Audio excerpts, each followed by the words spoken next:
Welcome to the channel. It depends.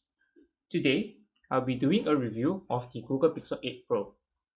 This is gonna be a long video, so bear with me if you're interested into a deep dive into my experience. I've got a script here to keep us on track, so hopefully we don't stray too far. And before we dive in, just a quick heads up. I'm all about honest opinions, and if some words seems a bit strong, it's because I don't hold back. So investing in a new phone is no small decision, at least for me. I want to clarify that this is sponsored by me, myself, and I. Regardless, I have a deep passion for keeping up with the latest and most innovative tech, which leads me to explore new devices. So my journey to the Pixel 8 Pro first started with the launch events by Google Pixel on the 4th of October. You might recall that the Pixel 7 Pro went on a massive discount on the Google Store in Singapore just a couple of weeks before the event. And that was a clear sign to me that something new was on the horizon. It got me curious and I wasn't disappointed. I've been sourcing my phone online for over a decade because, let's face it, not all the coolest gadgets made their way to Singapore. I began with the OnePlus 3T, which became my go-to for affordable premium specs, and then continued on with the OnePlus 5T and 7T Pro, back when OnePlus wasn't even available in Singapore. I then moved on from OnePlus as they ventured into the premium smartphone market, and that's when they started to be available in Singapore. So my journey actually led me to gaming phones, and I was about to purchase a Flagship phone, but then it was suddenly sold out. That's when I first discovered the Red Magic 7 Pro in March last year, and I fell in love with his cooling fan and 120 watts charging. So getting the Pixel 8 Pro wasn't really straightforward. The base model at $999 USD seems reasonable for a premium phone.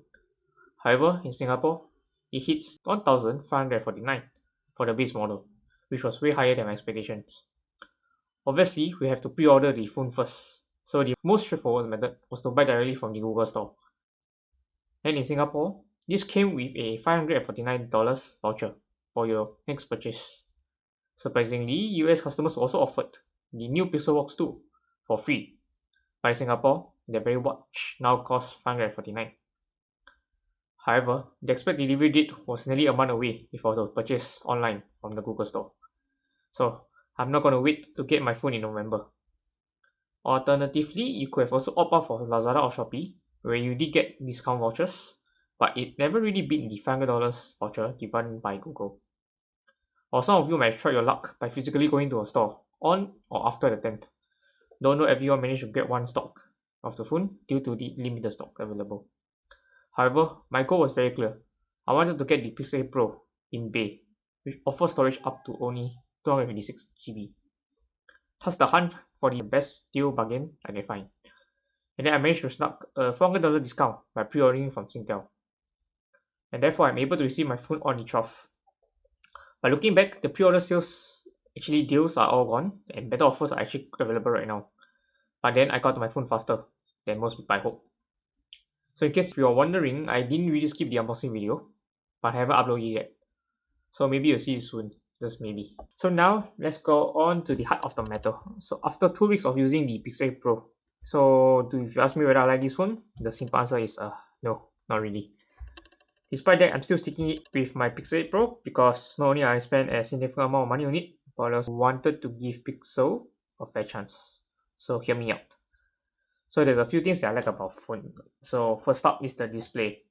To be honest, the Super Extra display shines brightness of up to 2400 nits. So as you can see, very bright, suitable for outdoor users. And also this extra dim feature over at the phone here to actually make it even dimmer for us to use mainly at night time for reliability, as well as a bedtime mode, which allows us to actually turn the screen to grayscale, which is pretty sweet. Next, the camera. So for the camera, I'm not going to talk much about it as it's all over YouTube. So to simplify things, the pro settings is really nice to see. So I'll just give a quick look of what we have to offer over at the phone for the Pro mode. God.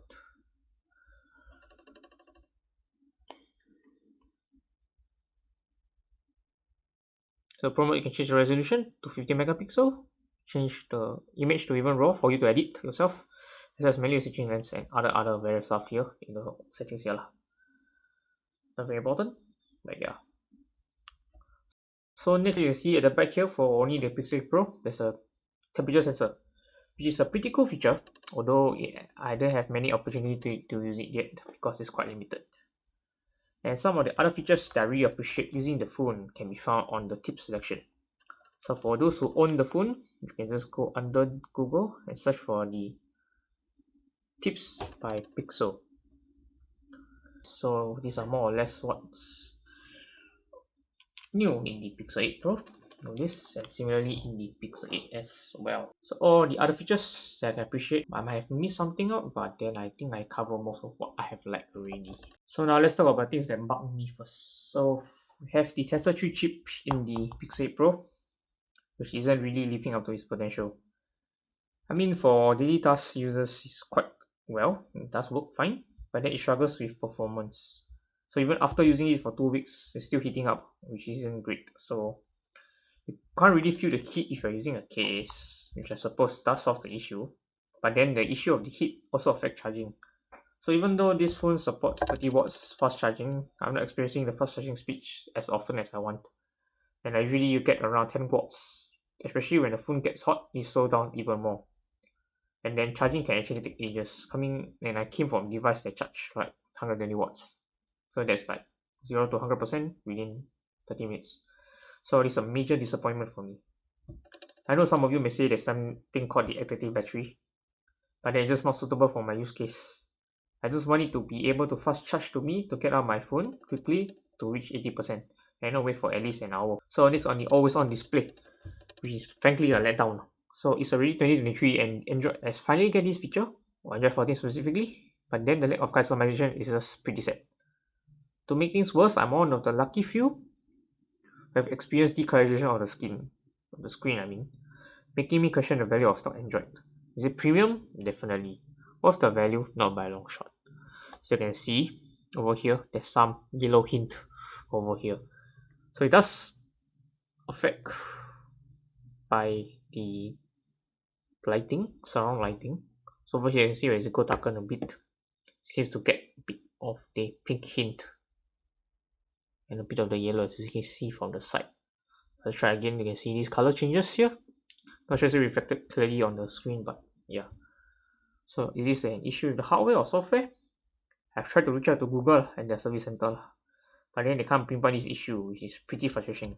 And I have to complain them before they even offer me a one-to-one replacement. Which frankly speaking, I'm not going to take up because restoring to another phone is just a pain. I have to repurchase the screen protector, which I just painstakingly paste on it. So it's too much of a hassle. Unless we get another Note 7 recall events, then by that time I'm being forced to return the phone. So anyways, remember some of the editing features such as the magic edit or the video enhancement. So sadly all of these have to be done on the web. So I have to force myself to backup all the images and upload my images to the Google Photos to actually use these features. So additionally, these Google Assistants can't even work offline. So what's the point of all the storage space taken up by those apps if my phone and these essential features are actually web dependent? So is it really an Android stock experience or just a pure laughing stock? So lastly, there are some features that I have been looking forward to, like the call screening and the one VPN. Fortunately or unfortunately, these are unavailable for the SG model. And especially this lack of information on future updates as well as such features is also a disappointment. So what do I think about the next 7 years of the update that was promised? Possibly for the US customers, but for the rest of the world, I don't know. And guess what else? We don't even get the 1TB version of the Pixel 8 Pro. So there's actually a few things I find missing, which I really wanted to see. So firstly, the unboxing experience is just garbage. So as you can see, for this price range, what I'm getting is only the cable, Type C to USB-A, and the box, plus the phone. So I'm not saying that hey Mother Nature or the waste created, but then seriously, I'm paying for $1,000 for this and I expected more. Next, I want to see, hopefully there will be charge celebration coming out to Android or even to new phones or next model. So at the very least, this allowed me to use my phone without charging the battery, which helps providing two things. So one, avoid overcharge when the device is really hot, and then to ensure that the temperature stays low. enough such that it doesn't burn my hand. So lastly, what would be great if Google was actually provide more customization options in their Android OS, at least to be on par with other software like Oxygen OS or even MIUI, especially in terms of the customization provided. As we all know, the data is actually collected by Google, which is used for personalized ads and stuff. So why not let users use some of their own customization for this instead? But anyway, in summary, I have to admit that the Google Pixel 8 Pro has some impressive features, but it also falls short in critical areas. Whether is it worth depends on your priority. But are those features exclusive to Pixel or exclusive to Android? For better or worse, I'm keeping it, but it's not without its frustration. So if you have similar experience with the Pixel 8 Pro or want to share your thoughts, do leave a comment below. If you enjoy this kind of review, do give me a like and subscribe. Thanks for joining me and I appreciate you for listening to my rant. I'll see you in the next video.